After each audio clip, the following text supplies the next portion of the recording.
브레인 튜닝, 자정 경제 브리핑.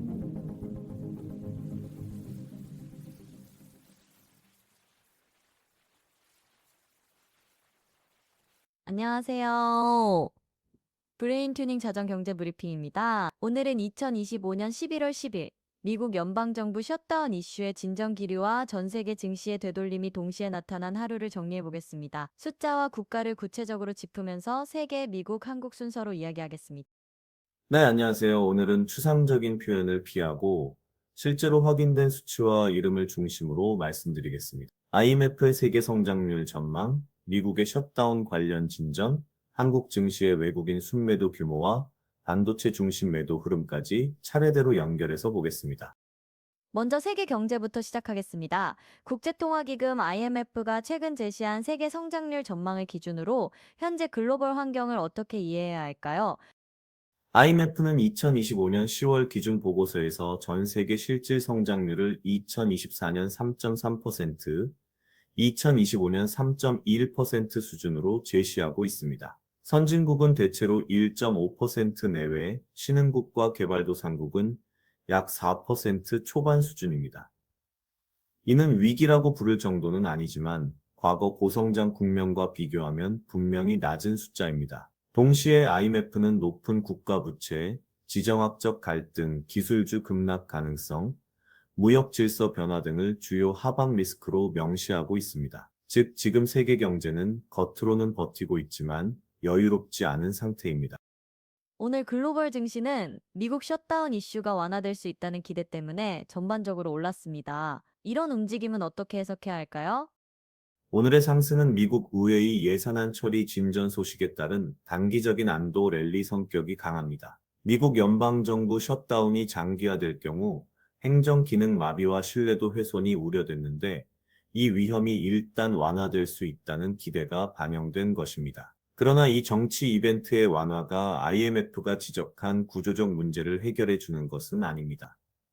세계 성장률이 3% 초반에 머무르고 미국과 유럽, 중국 모두 과거처럼 압도적인 성장 엔진 역할을 못하는 상황은 그대로입니다. 오늘 지수의 반등을 근거로 모든 것이 정상화되었다고 판단하는 것은 지나친 해석입니다. 중국을 짚어보겠습니다. 중국 경제는 지금 어느 정도의 성장 경로에 있다고 봐야 할까요? IMF는 2025년 중국의 성장률을 약 4% 수준으로 제시하고 있습니다. 과거 두 자릿수 성장과 비교하면 크게 낮아진 수치입니다. 부동산 부채 문제, 인구 감소, 미중 갈등, 민간 투자 위축 등이 동시에 작용하고 있습니다.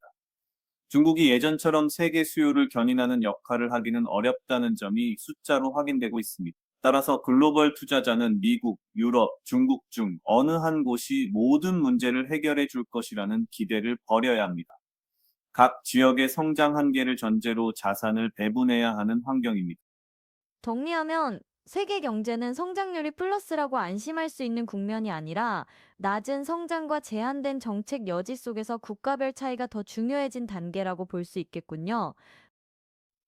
그렇습니다.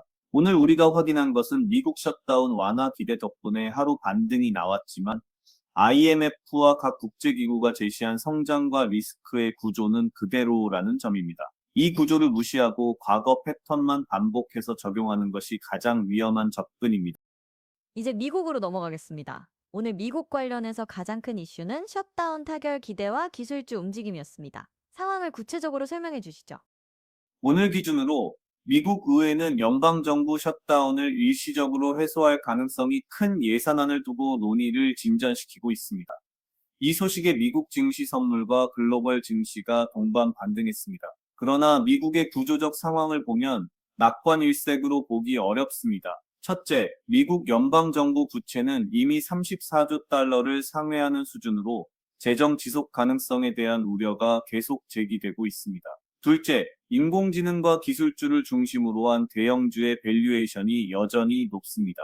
엔비디아, 마이크로소프트, 알파벳 같은 기업들은 실제 실적 개선을 보여주고 있지만 현재 주가는 향후 수년간의 성장과 프로젝트 성공을 상당 부분 선반영한 상태입니다. 셋째, 소비와 가계의 체력 측면에서 저소득층의 카드 연체율과 자동차 대출 연체율 상승, 저축률 하락이 관찰됩니다. 이 조합은 문제가 전혀 없다는 식의 서사를 허용하지 않습니다. 노동시장도 조금 더 짚어보죠. 미국 고용지표는 아직 큰 붕괴는 아니지만 곳곳에서 구조조정 뉴스가 들립니다. 그렇습니다.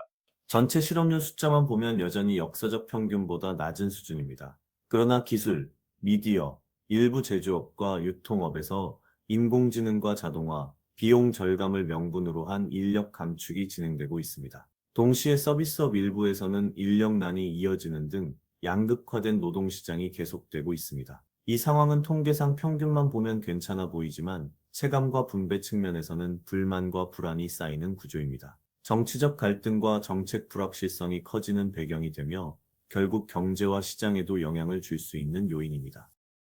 그렇다면 오늘 미국 시장에 대해 투자자들이 가져야 할 현실적인 태도는 무엇일까요? 첫 번째로 연방정부 셧다운 완화 기대를 이유로 모든 리스크가 사라졌다고 보는 것은 금물입니다. 재정과 정치의 구조적 불안은 그대로이고 연준 역시 물가와 금융 안정을 동시에 고려하느라 쉽게 금리를 크게 내리기 어렵습니다. 두 번째로 인공지능과 기술 대형주는 실제 경쟁력과 실적이 있는 만큼 완전히 회피할 필요는 없지만 현재 밸류에이션이 실패 가능성이 거의 없는 시나리오를 전제로 하고 있는지 점검해야 합니다.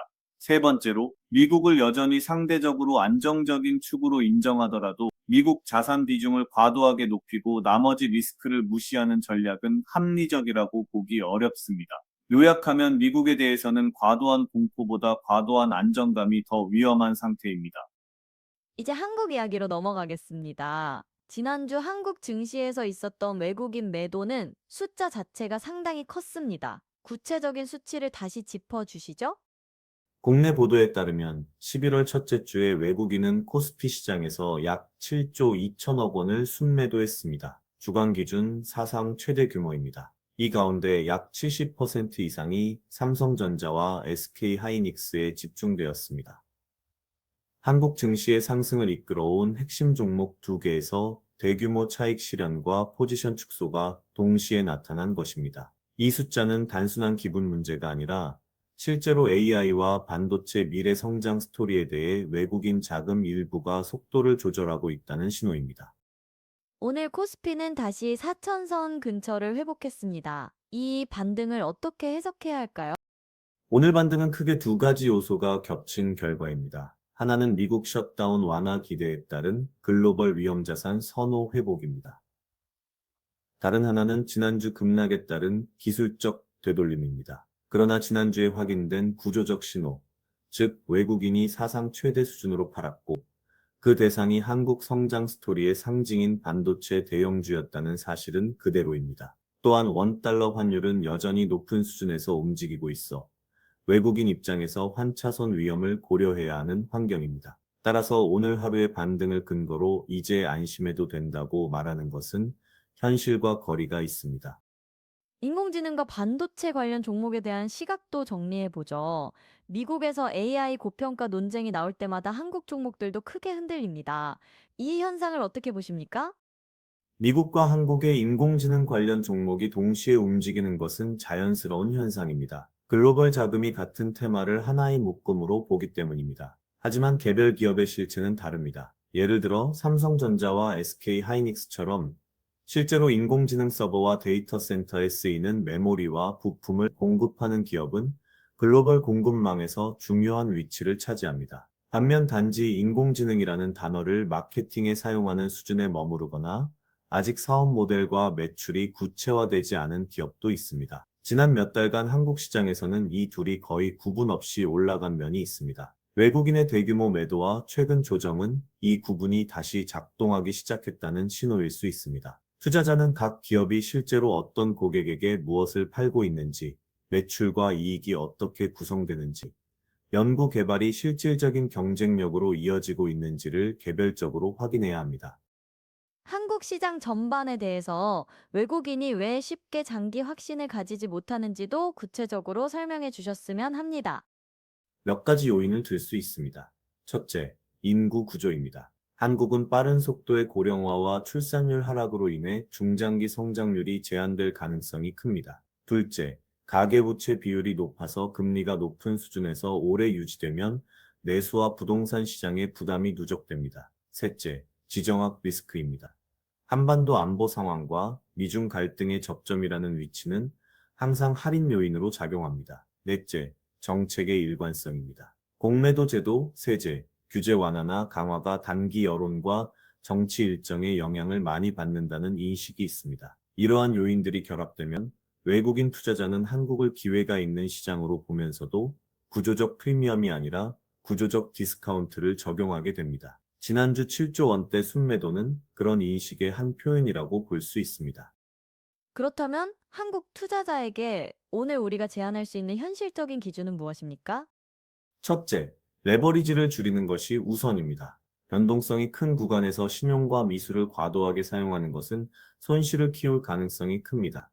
둘째, 개별 기업의 숫자를 보아야 합니다. 매출, 영업이익, 현금 흐름, 부채 비율, 실제 고객과 계약 구조를 확인하고 설명할 수 없는 종목은 과감히 정리하는 편이 좋습니다. 셋째, 코스피 지수의 수준만 보지 말고 그 지수를 구성하는 상위 종목들의 밸류에이션과 성장 가정이 현실적인지 판단해야 합니다. 넷째, 한국 비중만 과도하게 가져가기보다는 미국과 유럽, 아시안의 다른 시장의 우량 자산과 함께 분산하는 전략을 검토할 필요가 있습니다. 오늘 확인한 숫자들은 이런 보수적이고 합리적인 접근을 뒷받침하고 있습니다. 이제 마무리하겠습니다. 세계, 미국, 한국 각각에 대해 오늘 핵심만 한 번씩 짚어주시죠. 세계에 대해서는 IMF가 제시한 3% 초반 성장 경로와 여러 리스크를 고려할 때 저성장과 선택적 위험의 시대에 들어왔다는 점을 인정해야 합니다. 미국에 대해서는 셧다운 완화 기대와 인공지능 성장 스토리가 단기 랠리를 만들 수 있지만 재정과 정치, 소비 구조와 밸류에이션을 함께 보면 안전하다고 단정할 수 없다는 점을 기억해야 합니다. 한국에 대해서는 외국인 7조 원대 순매도와 반도체 중심 매도, 높은 환율 수준이 보여준 신호를 무시하지 말고 오늘의 반등과 별개로 포트폴리오를 다시 점검해야 한다고 말씀드리겠습니다.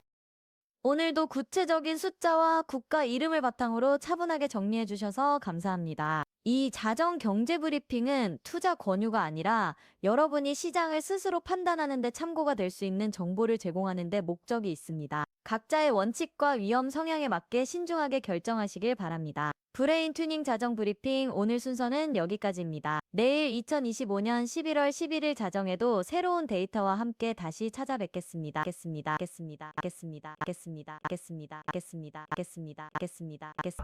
오늘도 브레인 튜닝과 함께 해주셔서 감사합니다. 자정 경제 브리핑, 내일도 검증된 데이터로 다시 돌아오겠습니다.